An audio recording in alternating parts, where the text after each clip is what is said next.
Hello everyone. So I'm making this video on developing our relationship with, I hesitate to say ourselves or with the divine, but really our relationship with life. Um, this message, I go to sleep and sometimes I set an intention and sometimes I don't, but in my dreams, certain things process and I wake up in the morning with a message.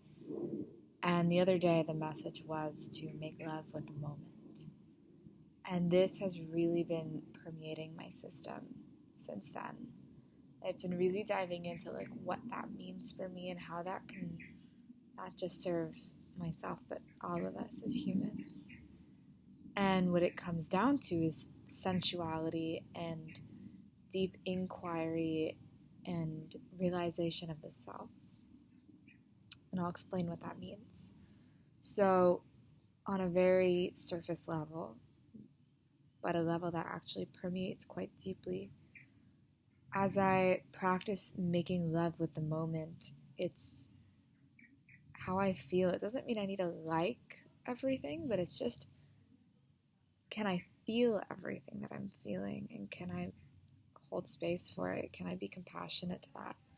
Can I make love with that? Can I make love with the being that exists within me, not as a copy of any other being, of any other social cue that we may have practiced growing up, watching adults, watching movies, watching whatever, to learn how, but actually through our own being of feeling and thinking and what does this feel like to me?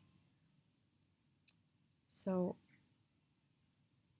as I dive into that, it's so much greater than just it's how I be, it's how I behave, and it's not a way to behave. It's not like there's a right way or a wrong way. It's actually an observation of my physical body in the space, my emotional body in the space, my mental body in the space. And so I offer that as a practice, just to make love with the moment that's here right now. Dive into what that means for you, because ultimately I have my own experiences with what things mean to me. But the real work is in discovering what that is for yourself, your own experience. This also goes into how we eat. I have a bad habit. I used to have a bad habit of eating very fast, not really tasting my food. And taste is like our seat of desire. It's a relationship with desire. So really stopping to taste, chew, and swallow can shift our relationship with our desires and our wants and needs, and allowing ourselves to want and to need, and recognizing what those things are.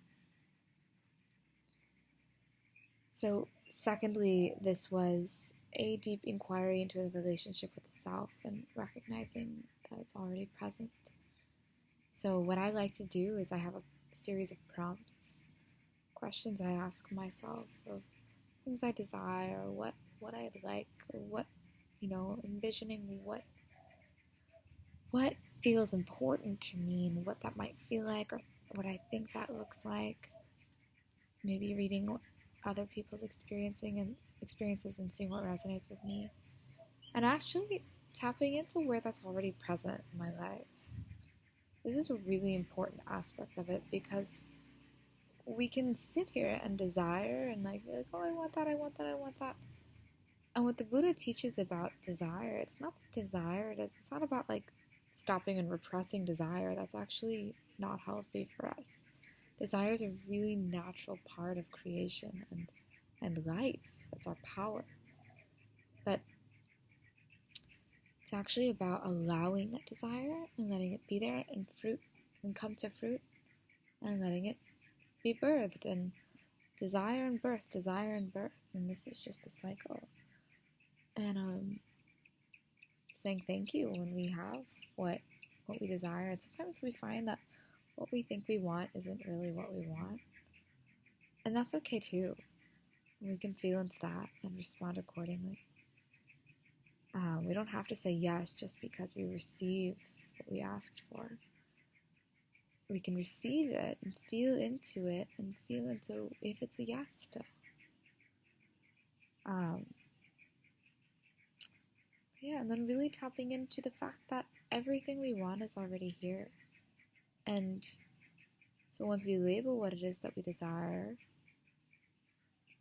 recognizing which areas of our life it's actually already present in. Recognizing where that connection is already here and really nurturing that. Giving more attention to that. Giving more gratitude to that. More just feeling into what that feels like for us. Without forcing any kind of behavior or feeling, but just feel into what it feels like to already have that.